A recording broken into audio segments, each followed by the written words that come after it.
Aumento disparatado de casos de COVID en Fuerteventura, una isla que registraba apenas 17 contagios el pasado 17 de diciembre y que ha llegado este fin de semana hasta los 135 y subiendo. Luis Serra, al otro lado, muy buenos días, bienvenido. Buenos días, Noria, ¿qué tal? ¿Cómo Feliz estamos? año, antes que nada.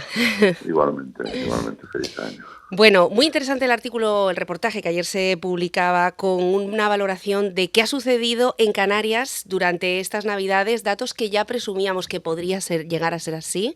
¿Contaban ustedes con un alza tan elevado, tan importante? Bueno, la verdad es que sí, porque ha habido mucha movilidad en estos días.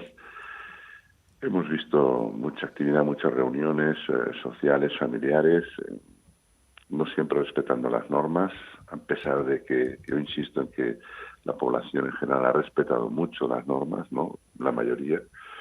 Y bueno, y el resultado pues son estos contagios que estamos viendo y que todavía seguiremos viendo hasta el lunes 18, las consecuencias de las Navidades y que por tanto de alguna forma las medidas que hoy empiezan, vigentes sobre todo en Gran Canaria y en Lanzarote, si las cosas siguen así es muy probable que el próximo lunes también afecten a Fuerteventura, ¿no? Hoy estamos en Fuerteventura en nivel 1, que es una limitación de la circulación, sobre todo entre las 12 y las 6 de la mañana. Muchas voces decían, bueno, ¿quién puede estar por la noche entre las 12 y las 6 de la mañana? ¿Qué ha podido evitar? Principalmente concentraciones de jóvenes. Fundamentalmente sí, concentraciones de jóvenes, alargando mucho las cenas, las sobremesas, digamos la actividad después de las cenas y reducir un poco la posibilidad de contagio, ¿no? Es evidente que esto no lo es todo, pero es una parte importante de estos incrementos de casos que hemos visto. Estas medidas, Luis, de alguna forma sustituyen a un posible plan insular de emergencia, que ha sido la herramienta con la que Fuerteventura hasta en 2 ocasiones ha conseguido doblegar esa curva. Yo pienso que son medidas, digamos, muy efectivas y, insisto, en función de cómo evoluciona la pandemia, si Fuerteventura tiene que pasar a nivel 2, pues realmente las medidas son importantes, ¿no? Reducción de los grupos hasta 4 en reuniones sociales, no convivientes, y por tanto, yo no digo que sustituye, pero bueno, que realmente con este probablemente sea suficiente, ¿no? Si además se quiere activar el plan insular, pues bueno, es algo que se tiene que discutir con las autoridades, pero que realmente los planes, digamos, las acciones acordadas el pasado viernes, pues son realmente, el pasado jueves, perdón, son bastante y suficientemente efectivas.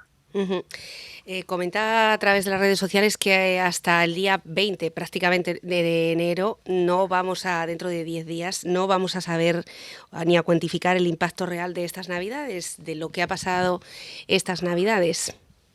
Efectivamente, estas Navidades terminaron el día 10, luego también ha habido este fin de semana de rebajas, con algunas aglomeraciones, con bastante actividad y, bueno, parece como si la gente se estuviera despidiendo de la vida pseudo normal que hemos tenido estos días.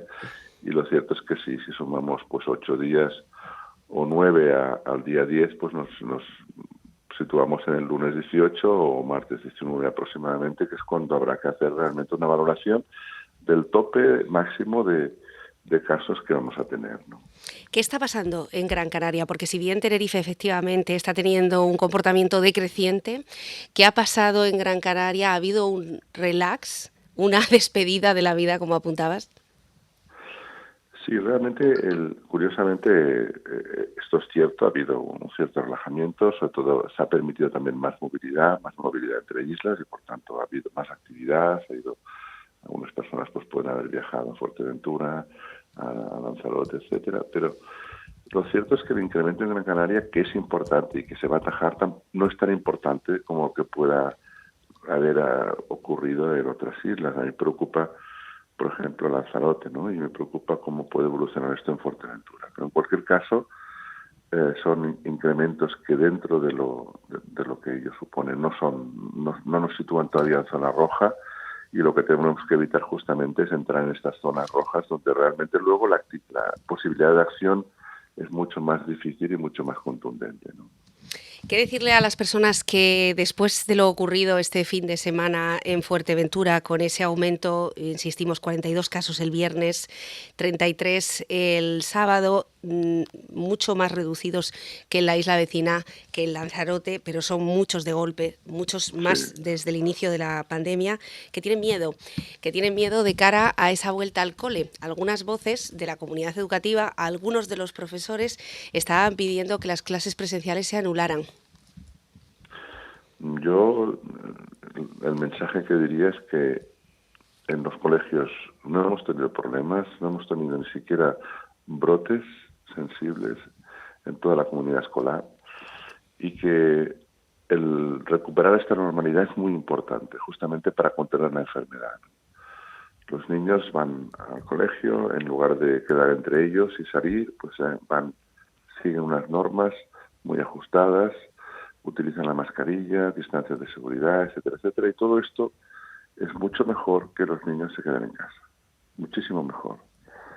De los brotes que ha habido en los colegios, de los casos que ha habido, la inmensa mayoría eran por contagios de los padres a los niños, no al revés. Uh-huh. Y por tanto, tenemos que entender esto, ¿no? Que la experiencia en Canarias, además, oportunamente se van a hacer también las PCRs en las burbujas, etcétera, pero la experiencia en Canarias es muy positiva y por tanto tenemos que quedarnos con el mensaje de que volver al colegio es muy importante y es mucho mejor que quedarse en casa.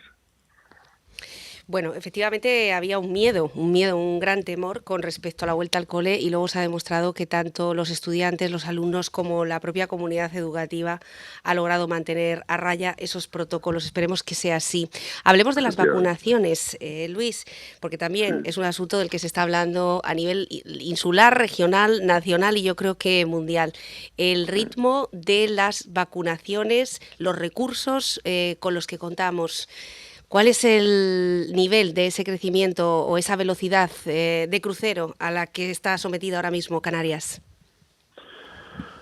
Bueno, digamos, los programas de vacunación los tiene que administrar el personal de enfermería y, de alguna forma, lo que se ha hecho es capacitar en estos días a unos 600 enfermeros, enfermeras, para administrar estas vacunas que tienen un componente, digamos, de técnica distinto de las vacunas que conocíamos hasta ahora, ¿no? Y un poquito más complejas.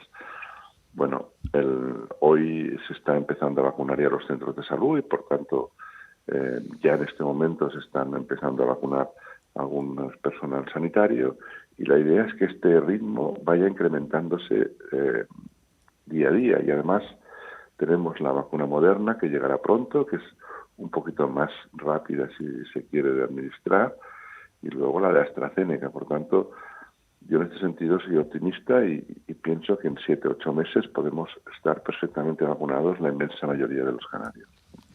Es ese 70% al que se aspira. Una pregunta, las personas que no confían en la vacuna, que no quieren someterse a ella, ¿tendrían algún tipo de restricción sanitaria, como se está llegando a hablar? Bueno, estas son cosas que todavía, no sé, en principio no. Lo que pasa que muchas veces también está en función de normas que no dependen exclusivamente del gobierno. Es decir, a veces incluso el derecho de admisión, ¿no? Las regulaciones que se establezcan a nivel laboral o incluso la posibilidad de viajar o de ir a otros países, pues es muy probable que la gente que quiera moverse a otros países necesite un certificado de vacunación. Entonces, todo depende del tipo de persona y de la actividad que hagan. Bueno, pues veremos si llegamos este año, porque desde luego el impacto en la economía también de lo que está viviendo Canarias lo estamos viendo. Ayer también con muchísimos cierres anunciados de hoteles también en Gran Canaria y en prácticamente todas las islas. El impacto ahora mismo, además de la salud, de los recursos con los que contamos, ¿estamos preparados para esa tercera ola?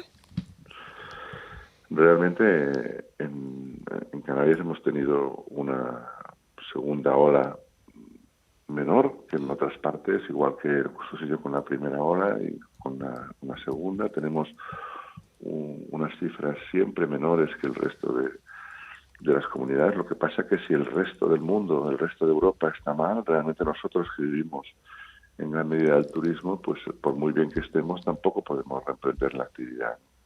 Y en ese sentido necesitamos que toda Europa vaya bien para que Canarias vaya bien, ¿no? Esto es un poco la lección aprendida al final de todo esto, ¿no?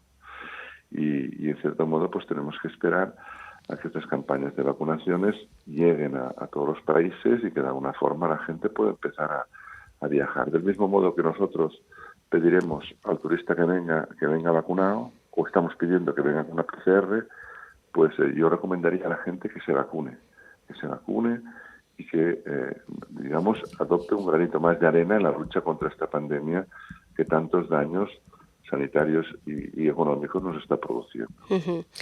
Doctor Serra, ¿usted endurecería las medidas, las sanciones económicas en caso de comportamientos como los que hemos visto en Fuerteventura, por ejemplo, esas fiestas en las playas con más de 50 participantes, sin distancia social, sin mascarillas?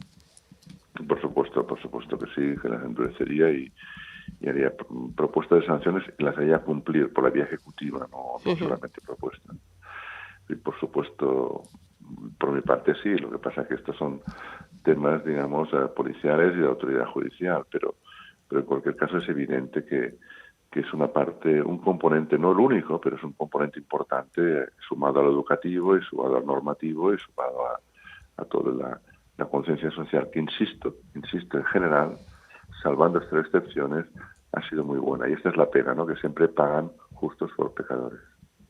Exacto, que se está haciendo una tarifa plana a todos los jóvenes, está demonizando de alguna forma y son, bueno, pues testimoniales en el conjunto del archipiélago. Doctor Luis Serra, como siempre, un placer escucharle, balance de los datos, veremos lo que ocurre entonces a partir del día 20, volveremos a hablar, confío en ello. Muy bien, Nuria, igualmente, muy buenos días y buena semana a todos. Buena semana, muchas gracias.